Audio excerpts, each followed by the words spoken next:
우리는 창립주일까지 계속 예배를 주제로 말씀을 나누고 있습니다. 이 예배는 우리 신앙인들의 존재 목적입니다. 성경은 우리가 자세히 말씀을 들여다보면 이야기 하나하나가 놀라운 구원의 소식들을 뜨겁게 우리에게 전해주고 있습니다. 그리고 구원을 경험한 사람들이 예배를 주님 앞에 드리는 장면을 보여줍니다. 그래서 창세기부터 예배로 시작된 이 말씀은 요한계시록의 마지막 성경책도 성경의 마지막 부분도 예배로 끝나고 있습니다. 특히 오늘은 우리가 히브리서 9장 말씀에 오늘 나와 있는 법궤를 통한 예배의 현장을 함께 보게 되기를 바랍니다. 노아와 그의 가족, 여러분 우리가 잘 알고 있죠. 노아의 홍수 사건을 우리가 기억할 것입니다. 이 노아와 그의 가족이 방주에 들어가서 홍수의 심판을 면했습니다. 그렇게 구원을 경험한 노아의 가족이 방주에서 나와 제일 먼저 한 것이 이제 예물을 바치면서 이 짐승을 태워서 하나님 앞에 감사의 제물로 올려드렸습니다. 이때 그것이 하나님께서 흠양하시는 그런 아름다운 향기가 되었다.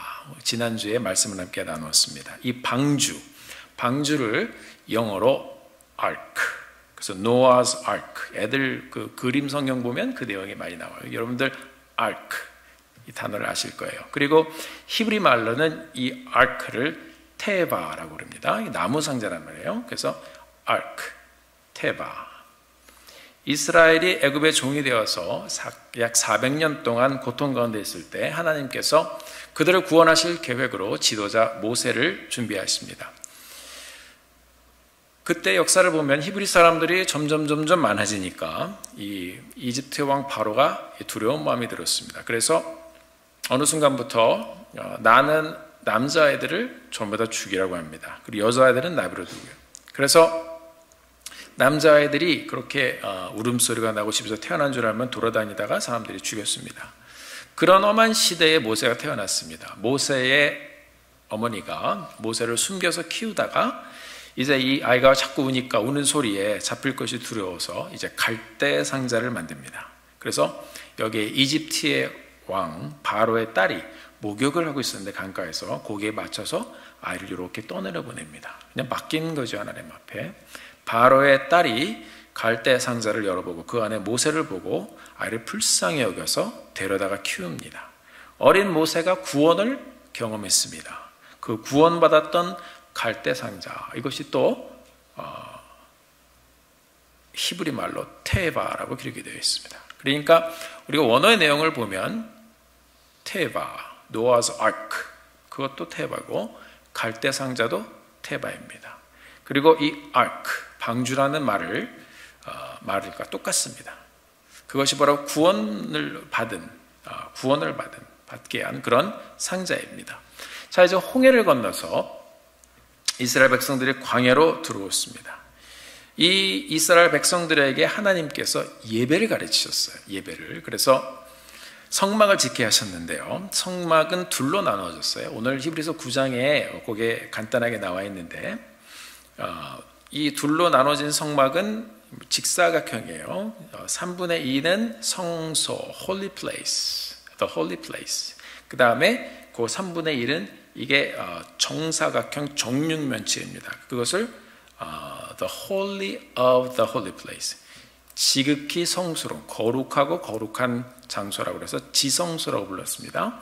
이 성소는 the holy place는 제사장들이 거기서 일을 했어요. 근데 이 지성소, the holy of the holy place는 아무나 들어갈 수 없었습니다. 1년에 한 번 대제사장이 피를 가지고 그것에 들어갑니다. 근데 그 안에 무엇이 있었냐면 법궤가 놓여 있었어요. 법궤 안에는 뭐가 들어 있었을까요? 오늘 본문에 보니까 만나가 있었고 돌판이 있었고 그 다음에 아론의 쌍난 지팡이가 있었습니다.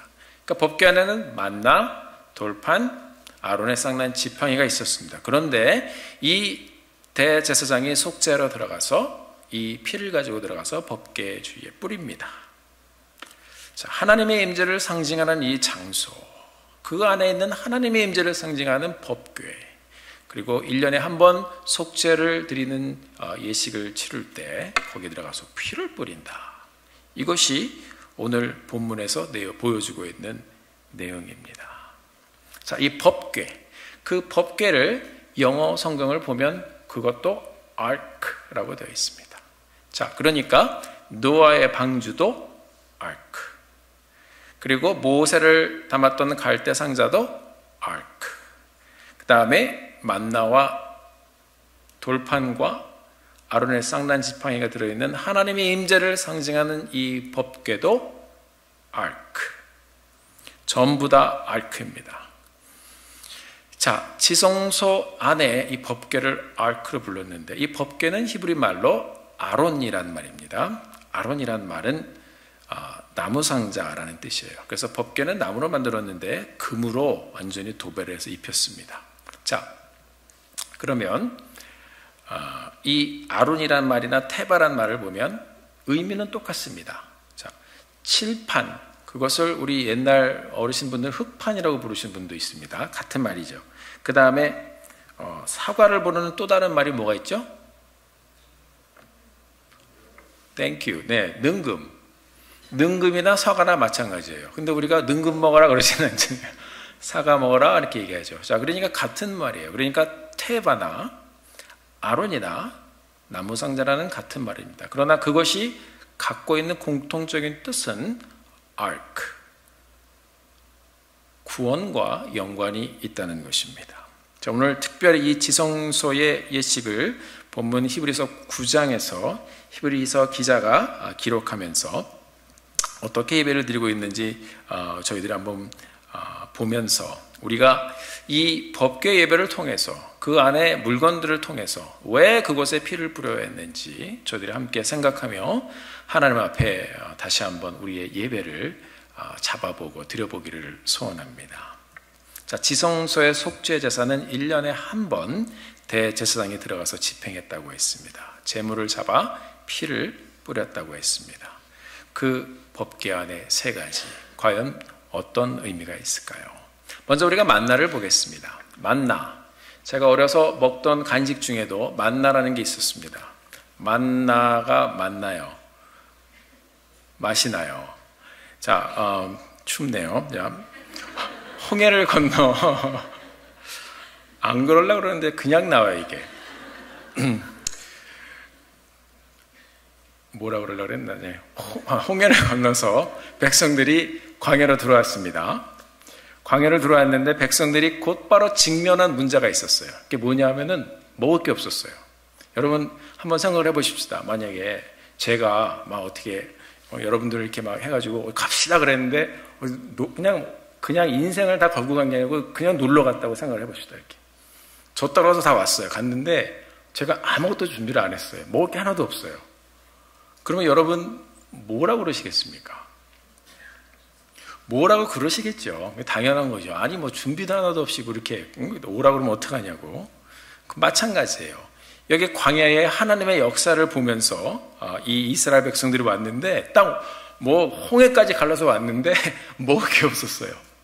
그러니까 이 사람들이 뭐 이따가 점점 기분이 나빠지면서 나중에는 들어가는 게 없으니까 나오는 게 생깁니다. 이게 뭐예요? 불평이 나오는 거예요 이제. 자, 출애굽기 16장에 보면 이 백성들이 불평하는 내용이 나오는데 16장 3절에서 이렇게 사람들이 얘기하고 있습니다. 우리가 애굽에 있었을 때는 고기가마 곁에 옆에 앉아 있었다. 정말 그랬을까요? 노예들이 고기가마 곁에 앉았을까요? 근데 불평하니까 이제 막 나오는 거예요. 그때 자, 거기서 이제 고기도 먹고 그런 거죠. 떡도 배불러 먹고. 이제 그런 때에 여호와의 손에 우리가 아예 거기서 그냥 죽었더라면 괜찮았을 텐데 이렇게 끌고 와서 여기까지 왔는데 우리를 이 광야 바닥에서 굶어 죽게 하느냐 하면서 막 불평을 했습니다. 이때 4절에서 하나님의 이 백성들의 불평을 듣고 말씀하십니다. 그래, 내가 그러면 너희에게 하늘에서 양식을 비같이 막 내려주겠다 그랬어요. 비같이 쫙쫙 내려주겠다. 너희들이 나가서 일용할 것을 매일매일 먹을 것을 거둬라. 그래서 너희가 아침마다 주는 그것을 먹고 나의 계명, 내 말씀을 듣고 준행하나 순종하나 보자 그랬어요. 자, 그러니까 이 만나는 광야에 들어오자마자 하나님이 아이고 우리 백성들 이렇게 여기까지 왔네, 그리고선 만나를 앞에다 쫙 뿌려주고 그런 게 아니었어요. 불평이 먼저 왔습니다. 그 하나님의 홍해를 가르게 하시는 엄청난 기적을 체험했는데 하나님께서 먹고 안 주시겠습니까? 근데 이게 배가 고파오니까 이 민족들이 막 하나님 앞에 또 모세한테 불평을 했어요. 그래서 이 만나를 주신 거는 뭐예요? 테스트예요. 그렇게 시작된 거예요. 이것이 40년 동안 이 사람들이 광야에 있을 때 죄를 지으나 그렇지 않으나 항상 하나님께서 이것을 주셨습니다. 하나님이 이 만나에 대한 법을 주셨습니다.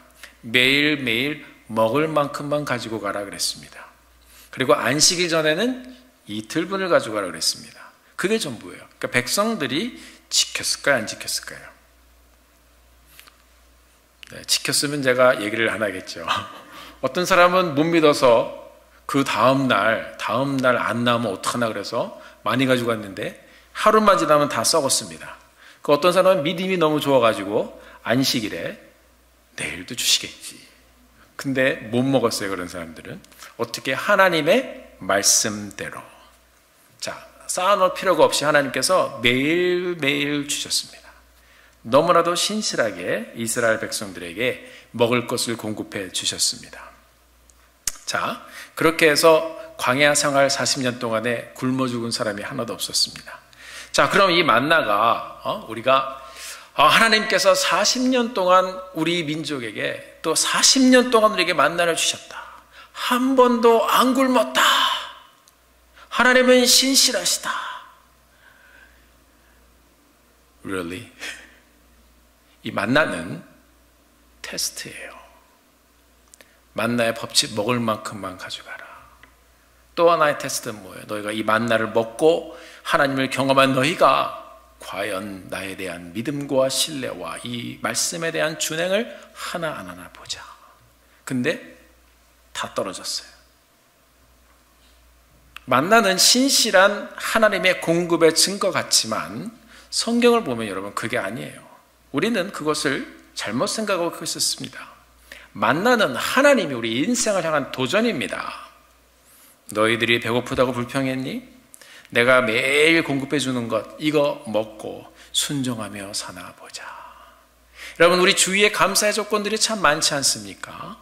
그런데 우리는 그러한 하나님의 축복을 이 땅에 살면서 누리면서도 하나님의 말씀과 그리고 하나님의 이 규례와 법도를 따르지 못하고 죄를 지으며 살고 있습니다. 이것은 그때나 지금이나 마찬가지입니다. 그 사람들 만나 먹고 교만했습니다. 우리도 마찬가지입니다. 하나님이 주시는 만나 먹고 교만했고 만나 먹고 불순종하고 만나 먹고 죄를 짓고 그렇게 살았던 것이 광야의 역사였습니다. 하나님이 명령하십니다. 이 만나를 법궤에 넣어라. 만나를 법궤에 넣어라. 이 아크에 이 만나를 넣어라. 그리고 기억해라. 이 만나는 너희들의 믿음의 자랑도 아니다. 여러분 혹시 우리가 오래 믿었다고 뭐 자랑할 게 있습니까? 없습니다. 우리가 가진 것 때문에 배운 것 때문에 자랑할 게 있습니까? 아닙니다. 우리가 하나님 앞에 섰을 때 모두 다 부족한 사람들입니다. 만나는 우리의 자랑이 아닙니다. 40년 동안 우리를 이렇게 인도하셨고 faithful하게 하나님께서 우리에게 먹을 것을 주셨습니다가 아니라는 거예요. 그렇게 하나님께서 공급해 주셨음에도 불구하고 우리는 부족한 사람들의 모습으로 하나님 앞에 나와 왔습니다. 주님이 말씀하시는 거예요. 이스라엘 백성들아 이 만나를 법궤에 넣어라. 그리고 꼭 기억해라. 이 만나는 너희들의 믿음의 자랑도 아니다. 너희가 믿는 하나님에 대한 자랑도 아니다. 간증도 아니다. 공급의 상징도 아니다. 너희는 만나를 먹고 죄 짓는 존재인 것을 기억해라. 매일매일 만나를 먹고 불순종하는 너희들의 모습을 기억해라. 법궤 안에 만나를 보고 기억하며 너희들의 존재를 알아라. 너희들이 잘나서 만나를 먹는 것이 아니라 너희는 만나를 먹고 죄를 짓는 존재라는 것을 기억해라. 그래서 너희는 나의 용서가 필요한 것이다. 그래서 너희는 나의 사함이 필요한 것이다. 그래서 1년에 한 번 있는 이 정결한 이식을 통해서 법궤에 피를 뿌립니다. 너희는 믿음이 없기 때문에 만나를 먹을 수밖에 없는 존재야. 만나를 먹고 죄 짓는 존재야. 그래서 법궤에 피를 뿌리라고 하셨습니다. 하나님의 용서와 덮어주심이 없다면 너희는 안 돼. 그것이 만나가 우리에게 주는 메시지입니다. 사랑하는 성도 여러분, 우리도 이스라엘 백성이나 우리나 비슷한 것을 발견할 것입니다. 아침에 만나 먹고 실수하고 죄 짓고, 만나 먹고 교만해지고, 만나 먹고 실수하고, 만나 먹고 나쁜 생각하고, 만나 먹고 맨날 먹고 우리는 그렇게 부족한 모습으로 살고 있지는 않습니까? 예수님의 보혈이 그래서 이 예배의 현장에서 우리를 만나 뿌려지고, 우리가 예수님의 보혈을 입지 않으면 죄인된 모습으로 그 가운데서 헤어날 수가 없다는 것입니다. 이를 잊지 말라고 하나님께서 법궤 안에 만나를 집어넣고 양식을 공급해 준 상징이 아니라 너희들이 만나를 먹을 수밖에 없는 존재인 것을 기억해라. 나의 구속의 은혜, 이 용서의 피가 없으면 너희는 구원받을 수 없는 사람들이다. 그래서 만나를 그 안에 집어넣습니다. 두 번째, 돌판의 이야기가 있습니다. 돌판은 무엇인가요? 자, 모세가 이제 광야에서 시내산에 올라갑니다. 혼자 올라가서 돌판을 받는 장면이 나오는데, 백성들은 하나님을 만나러 올라간 이 모세가 안 내려오는 거예요. 이제 안 내려오니까 기다리다가 이제 사람들이 좀 지쳤습니다. 이 할아버지가, 나이도 이제 연세도 많이 든 할아버지가 올라갔는데 안 내려오시는 거예요. 산에 혼자 올라갔는데 이게 무슨 일이 있는지 모르는 거예요. 그래서 사람들이 이제 좀 불안했습니다. 좀 잘못된 거 아닌가. 그래서 백성들한테 이제 어떻게 할까. 그래서 이제 사람들이 막 얘기한 거예요. 이 우리 신이 어딨냐. 막 자꾸 아론한테 얘기하니까 이 아론이 폐물을 가져오라고 합니다. 그래서 이 금을 녹여가지고 금송아지를 만들어냈습니다. 그러니까 이제 사람들이 이제 보이는 것을 믿고 싶은 거예요. 지금도 마찬가지죠, 그것은. 그래서 이 보이는 것을 딱 만들어 놓으니까 이 소 앞에서 사람들이 제사하고 춤추고 막 난리를 쳤어요. 우상입니다. 하나님이 아닌 것, 자기들이 만든 것에 자기들이 절을 합니다. 자, 모세는 이때 시내산에서 하나님과 대면하여 하나님께서 주시는 이 돌판의 메시지를, 말씀을 받았습니다. 그래서 얼굴에 충만해져서 광채를 쫙 품고, 저는 이 조명빨로 지금 얼굴이 좀 환하지만 모세는 하나님의 이 영광이 임한 하나님의 사람, 하나님 감사합니다. 우리 백성들이 이렇게 부족하지만 그래도 이 백성들을 사랑해 주셔서 하나님 감사합니다. 말씀을 주셨군요. 이거를 돌판을 품고선 다 내려옵니다. 그런데 와서 보니까 그 기쁜 마음이 사라졌어요. 내려와 보니까 이 아침에 백성들이 뭐 먹었을까요? 만나 먹고 그리고 이 우상을 만들어서 막 춤을 추며 막 난리를 치고 있었습니다. 하나님을 만난 이 모세, 충만했던 모세가 너무너무 화가 났어요. 화가 나가지고 출애굽기 32장 19절에 보니까 이렇게 기록이 되어 있습니다. 진에 가까이 이르러 송아지와 그 춤추는 것을 보고 대노하여 손에서 그 판들을 산 아래로 어떻게 했어요? 던져서 깨뜨렸어요. 이거 너무 열이 받았어요. 여러분, 그래서 하나님이 우리에게 말씀을 주시고 이렇게 친히 이 귀한 말씀이신 하나님이 이 돌판에 말씀을 새겨주셨는데 아침에 만나 먹고 저렇게 우상을 숭배하며 갈 길을 몰라 방황하는 이 방향 없는 백성을 보니까 너무 속이 사가지고 이 돌판을 던져버렸어요. 그래서 돌판이 깨졌습니다. 자, 모세가 얼마나 속상하면 그랬을까요? 하나님이 직접 말씀하십니다. 9절에 보면 이 백성들은 목이 곧은 백성들이다. 그랬어요. 다 진멸하시겠다고 그랬습니다. 모세가 내려가서 아론에게 자처지정을 물었습니다. 그러니까 아론이 얘기합니다. 당신은 안 내려오고 백성들이 와서 우리를 인도할 신을 좀 만들라고 해서 내가 금을 걷어갖고 불에다 탁 넣었더니 송아지가 나왔습니다. 이렇게 얘기했어요. 아론이 그래도 이 영적인 지도자인데 금을 넣으면 송아지가 나옵니다. 이게 무슨 법칙인지 모르겠어요. 나와가지고 그래갖고 자기네가 이렇게 예배했다는 거예요. 말도 안 되는 소리죠. 모세가 이 말을 듣고 이 하나님의 진노 메시지도 들었습니다. 아론의 얘기도 들었습니다. 이 모세가 너무 괴로워서 하나님 편에 서 있는 사람은 다 나와라 그랬어요. 그랬더니 레위 사람들이 쫙 나왔습니다. 너의 형제, 친구, 이웃 니네가 지금 한 번에 쫙 다니면서 칼로 쳐라 그랬어. 그날 그 자리에서 이 사람들이 지나가면서 쳐 죽인 사람이 3,000명입니다. 하나님을 잘 아는 모세가 이 공의의 하나님이 백성을 품고 가시고 여기까지 왔는데 하나님 앞에 불순종하고 불신하는 내 백성들에게 진노하시기 전에 자기가 먼저 한번 이렇게 탄력을 준 거. 3,000명이 그 자리에서 죽었습니다. 출애굽기 32장을 보면 이 모세가 너무 괴로워서 하나님 앞에 다시 나아갑니다. 32장 32절을 보면 모세가 하나님 앞에 중보하는 기도의 내용이 나와 있습니다. 하나님, 이 백성들, 하나님 이 사람들 너무너무 약합니다. 용서해 주십시오. 하나님이 저 같은 사람을 광야에서 불러내서 이 백성을 여기까지 끌고 오게 하셨는데 하나님 용서해 주세요.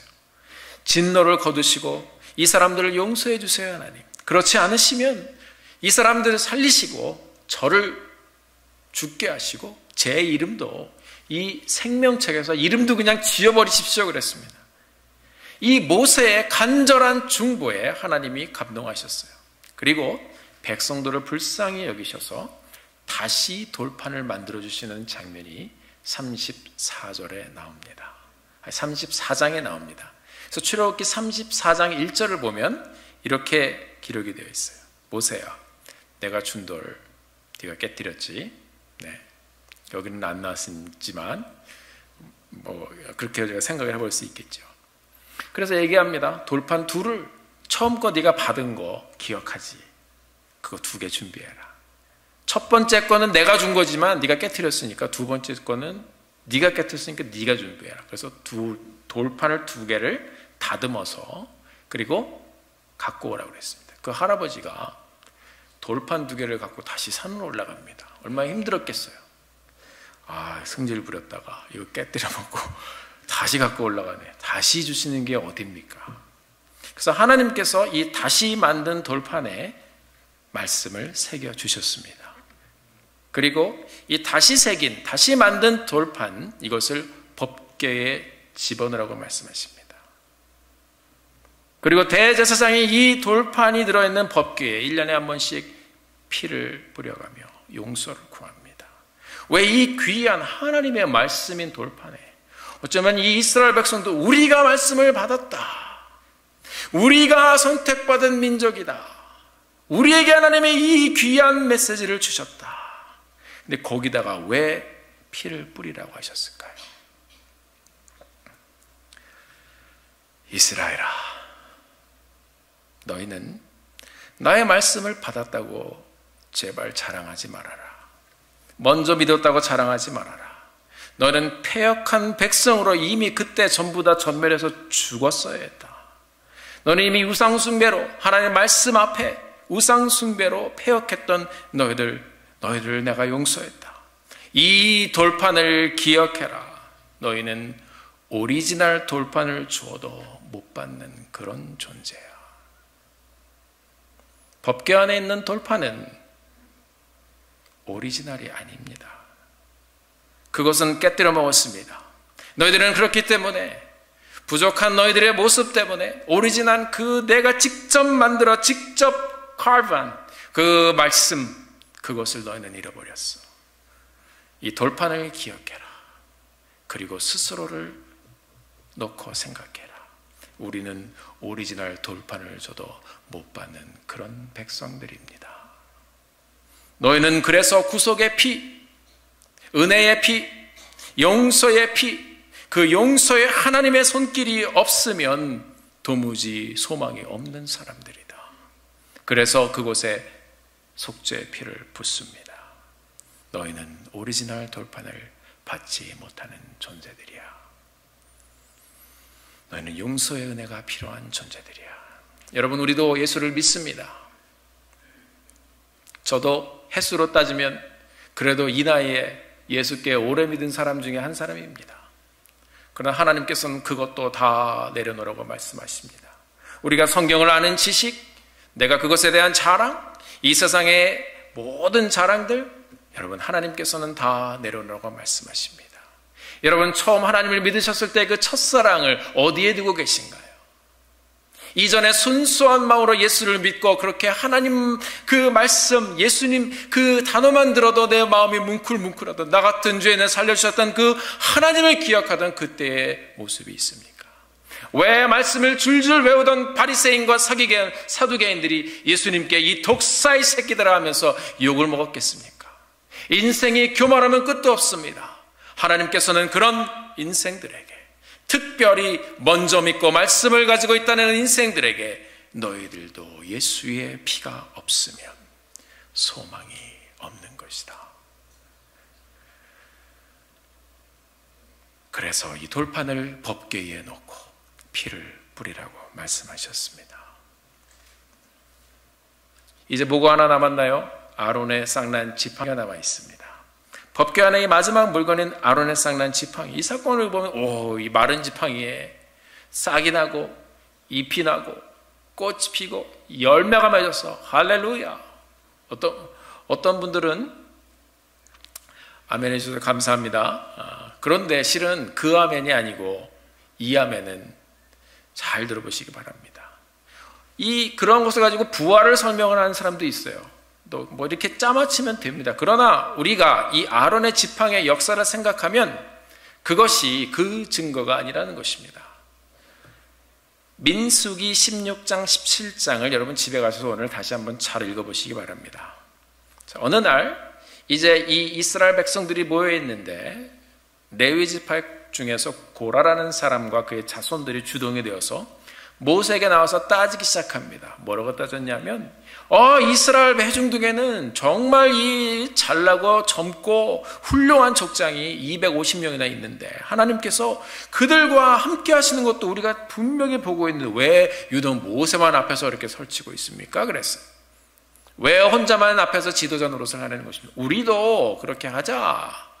고라라는 사람이 주동이 되었습니다. 이때 막 대들기 시작하니까 모세가 얘기했어요. 내가 이렇게 섬기는 것은 하나님이 나를 지명하시고 하나님의 때까지 내가 이렇게 하는 것입니다. 얘기를 했는데 사람들이 적대감을 가지고 막 위협을 하기 시작했어요.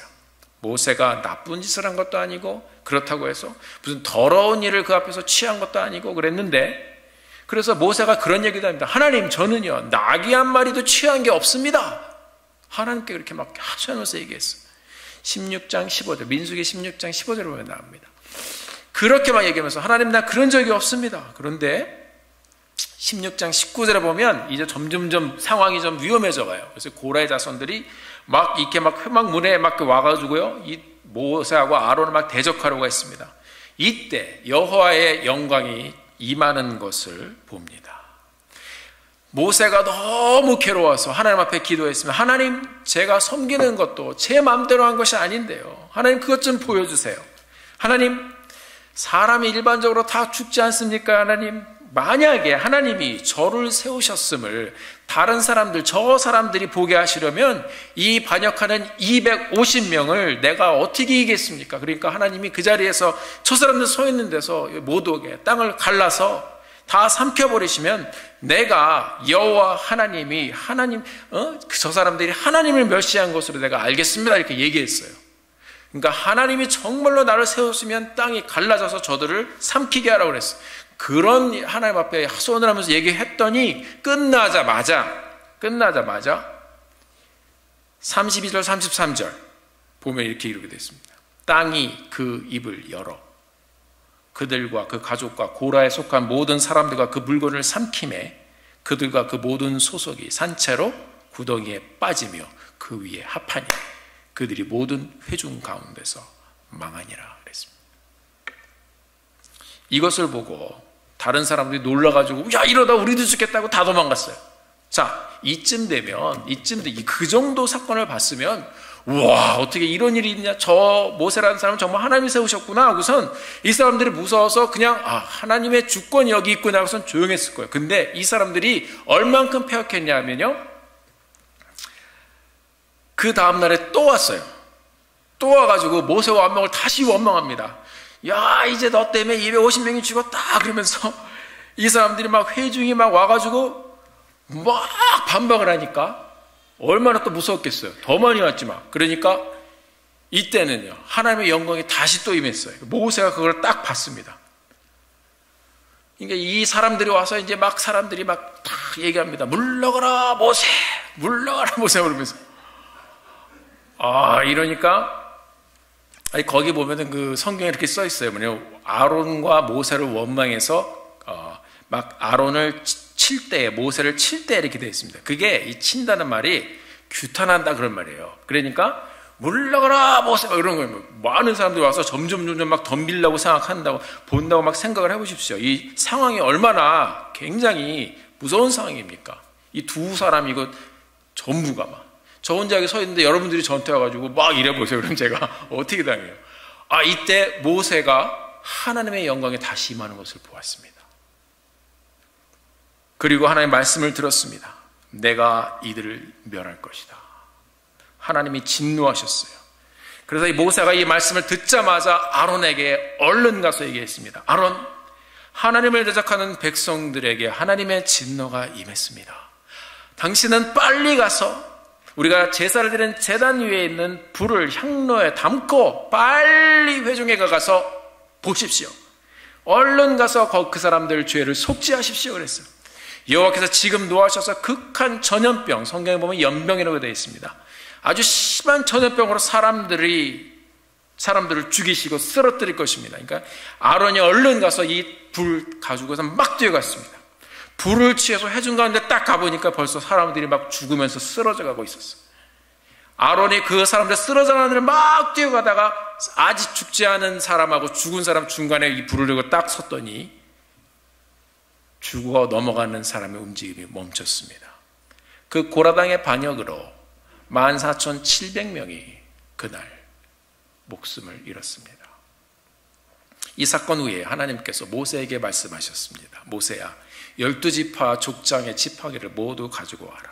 그리고 아론의 지팡이에 이름을 써라. 내가 택한 자의 지팡이에 싹이 나고 잎이 나고 그리고 너는 그것으로 증거를 삼아라고 그랬습니다. 자, 민수기 17장 8절을 보면 다음날 아론의 지팡이에 움이 돋고 순이 나고 꽃이 피어서 살구 열매가 맺혔더라 이렇게 기록되고 있어요. 자, 이스라엘 백성들이 그것을 보고 그제서야 인정을 하는 것입니다. 우리가 이렇게 하나님의 주권과 통치에 대항해서 그렇게 맞서다가 우리가 이렇게 죽임을 당했구나. 17장 10절에서 이렇게 말씀하십니다. 여호와께서 말씀하시되 아론의 지팡이는 이제 그 열매가 맺은 지팡이 증거궤 앞으로 가져가서 그 안에다가 간직해라. 이것은 패역한 자들에 대한 표징이 되게 하여 그들로 내게 대한 원망을 그치고 더 이상 죽지 않게 함이니라. 이것이 아론의 쌍난 지팡이의 스토리입니다. 아침에 뭐 먹었을까 이 사람들이요? 만나 먹고 하나님을 반역하고 만나 먹고 주의 지도자를 반역하고 만나 먹고 하나님의 주권과 통치를 인정하지 않으려고 했던 그 백성들이 그렇게 죽임을 당했습니다. 오늘 이 본문 말씀에서 히브리서의 기자가 그것을 보여주고 있는 것입니다. 너희들은 죽을 수밖에 없는 하나님을 대적한 패역한 백성들이야. 그래서 1년에 한 번 대제사장에 들어가 이 법궤에 피를 뿌립니다. 히브리서 9장 7절에 보면 이렇게 기록이 되어 있습니다. 오직 둘째 장막은 대제사장이 홀로 1년에 1차씩 들어가되 피 없이는 아니하나니 이 피는 자기와 백성의 허물을 위하여 드리는 것이라 그랬습니다. 자, 그러니까 이 제사의 의미를 여러분들이 이제 이해하셨죠? 왜 거기에 이 법궤의 것을 두었는지, 왜 피를 가지고 들어가는지. 자, 그 다음에 9절에 보니까 이 장막은 현재까지의 비유니 이에 의지하여 드리는 예물과 제사가 섬기는 자로 그 양심상으로는 온전케 할 수 없느니라고 그랬습니다. 자, 그러면 이것은 무엇인가 하면 구약의 제사의 모습은 역사 속에서 사람들이 손과 사람들의 죄와 사람들의 부족함이 거기에 묻혀 있는 것입니다. 자, 1년에 한 번씩 이 사람들이 대제사장에 들어갔습니다. 그러나 그때도 들어간다고 되는 것도 아니에요. 준비가 안 돼 있으면 이 사람이 피를 가지고 들어가도 그 자리에서 그냥 죽었습니다. 하나님이 그렇게 거룩한 것을 귀히 여기시는 하나님이십니다. 아주 두렵고 떨리는 마음으로 지도자가 피를 들고서 하나님 우리의 백성의 죄를 용서해 주십시오. 정결한 마음으로 들어갑니다. 그 사람들이 들어갈 때 대제사장이 그 지성소 안으로 들어갈 때 끈을 묶었습니다. 그 사람의 준비가 안 돼서 거기서 쓰러져 죽으면 들어갈 수 없으니까 끌어내는 거예요. 그만큼 하나님께서는 이 거룩에 대한, 성결에 대한, 그리고 우리의 하나님의 사람들이 하나님 앞에 죄 짓지 말고 살라고 말씀하시는 거예요. 왜냐하면 죄 때문에 우리 인생이 다 이렇게 죽어가는 인생이 되지 않았습니까? 사랑하는 성도 여러분, 히브리 기자가 그것을 말해주고 있습니다. 이전의 제사는 그렇게 사람의 손이 묻고 때가 묻고 부족한 부분이 있어서 하나님께서는 그것을 보시고 하나님의 은혜를 사람들 보고 발견하라는 거예요. 율법을 지킴으로 구원을 받는 것이 아니라 율법을 보면서 우리가 율법을 지키지 못하는 것을 고백하라는 것입니다. 사랑하는 성도 여러분, 그래서 이 히브리서 기자는 9절에 보면 이 장막은 현재까지의 비유다 이렇게 얘기했어요. 그리고 이에 의지하여 드리는 예물과 제사가 섬기는 자로 그 양심상으로는 온전케 할 수 없나니. 맞습니다. 그것은 하나님의 봄으로 우리가 깨닫고 하나님 앞에 나오라고 말씀하신 것입니다. 그러나 이제 예수 그리스도께서 이 땅에 오심으로 9장 11절 말씀, 그리스도께서 장래의 좋은 일의 대제사장으로 오사 이제 주님께서 직접 제물이 되시고 직접 대제사장이 되어서 우리를 위해서 십자가에서 물과 피를 쏟으시며 우리 같은 사람들, 만나를 먹을 수밖에 없는 존재들, 그리고 주님 주신 말씀도 상하는 존재들, 아론의 쌍난 지팡이를 그렇게 봐야 하나님을 그렇게 인정하는 부족한 우리들의 삶 가운데 예수 그리스도의 보혈의 피를 쏟아주셔서 우리로 손으로 짓지 아니한 곧 창조 속에 속하지 아니한 더 크고 온전한 장막으로 말미암아 염소와 송아지의 피로 아니하고 오직 자기의 피로 영원한 속죄를 이루사 단번에 성소에 들어가셨느니라. 할렐루야. 이렇게 우리 같은 사람을 위하여 피를 뿌려주시고 우리로 생명을 얻게 하셨습니다. 예배의 현장에 바로 이 예수 그리스도의 보혈로 용서함을 받는 것을 우리가 보고 경험하고 선포하는 현장인 것을 믿으시길 바랍니다. 우리는 만나를 먹고 죄를 졌습니다. 말씀을 주셔도 우리는 깨뜨려버리지 않았습니까? 처음 받았던 구원의 감격을 잊어버리지 않았습니까? 하나님의 질서를 무너뜨리지 않았습니까? 우리가 죄를 지을 때마다 범죄할 때마다 하나님의 그 토브, 선하심이 무너져 내리는 우리의 현장이 여러분 보지 않습니까? 그래서 우리는 그럼에도 불구하고 이 자리로 다시 나와 예배를 드려야 하는 것입니다. 하나님, 나는 부족합니다. 다시 한번 주의 보혈로 나를 씻어주시고 하나님, 내가 그 보혈의 능력을 다시 한번 선포하며 내 영혼의 자유함을 노래하길 원합니다. 그것이 바로 오늘의 예배의 현장인 것입니다. 우리가 오늘 이 말씀을 통해서 이 성전으로 들어와 여러분들이 예배드리는 이 현장이 얼마나 귀중한지를 우리가 함께 보기를 원합니다. 이 성전이 성막과 같은 귀한 예배의 처소입니다. 우리 공동체가 함께 예배를 드리는 이 순간 우리가 만나를 품고 우리의 부족한 모습대로 나가기를 원합니다. 오리지널 돌판이 아닌 사람의 손때가 묻는 돌판 우리 마음에 품고 우리가 나가기를 원합니다. 하나님이 보여주시고 보여주셔야 그때마다 하나님 하셨습니다. 간증이요? So what? 우리는 그것을 봐야 하나님 우리 보여주셨습니다. 그걸 봐야 우리 하나님 이렇게 인도하셨습니다. 그러면 그렇게 주신 대로 인도하신 대로 우리가 살고 있습니까? 우리의 부족함이 드러나는 그 현장이 우리의 삶의 모습이고 여러분이나 저나 주님의 보혈의 공로와 피가 없이는 절대로 구원받을 수 없는 사람인 것을 이 법궤의 예배의 현장을 통해서 보여주시는 것입니다. 우리가 오늘 예배를 통해서 십자가에 달리사 우리 같은 사람을 위해서 아버지의 마음으로 십자가에 달려서 모든 것을 쏟아주신 그 예수 그리스도의 흐르는 보혈을 우리의 예배 현장을 통하여 우리가 고백하며 나길 주님의 이름으로 축원합니다. 이것이 바로 법궤의 은혜입니다. 하나님이 예수 그리스도, 독생자 예수 그리스도를 우리에게 보내주셔서 우리를 그렇게 품으셨습니다. 이 법궤가 바로 우리의 부족함을 품는 하나님의 모습입니다. 만나를 품고 있는 하나님, 돌판을 품고 있는 하나님, 그리고 아론의 쌍난 지팡이를 품고 있는 하나님, 그곳에 그 하나님의 아픈 심정으로 우리를 살리기 위해서 예수 그리스도의 보혈을 거기에 쏟아 부어주시는 것입니다. 우리가 예배 현장에서 그 하나님을 만나게 되기를 주님의 이름으로 축원합니다. 이제 다가올 40년, 우리 공고도 침례교회가 모두 다 이 예배의 현장으로 돌아와, 예배 현장으로 돌아와 구원의 방주를 경험하게 되기를 원합니다.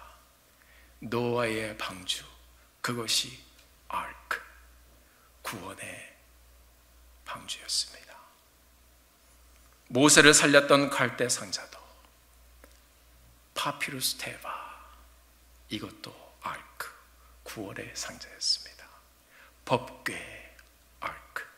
그리고 여러분과 제가 오늘 예배하는 이 장소, 여기가 구원의 방주인 줄 믿으시길 바랍니다.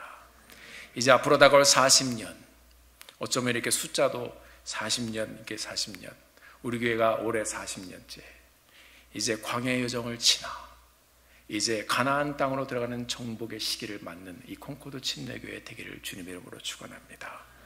무엇보다 어디를 가든지 예수 그리스도의 보혈과 그 은혜를 잊지 않고, 하나님이 하셨고 하나님이 구원하셨고 하나님이 살리셨음을 고백하는, 주님의 보혈의 공로와 능력을 선포하며 예배하는 우리 콩코드 침례교회 예배 현장이 되기를 주님 이름으로 축원합니다.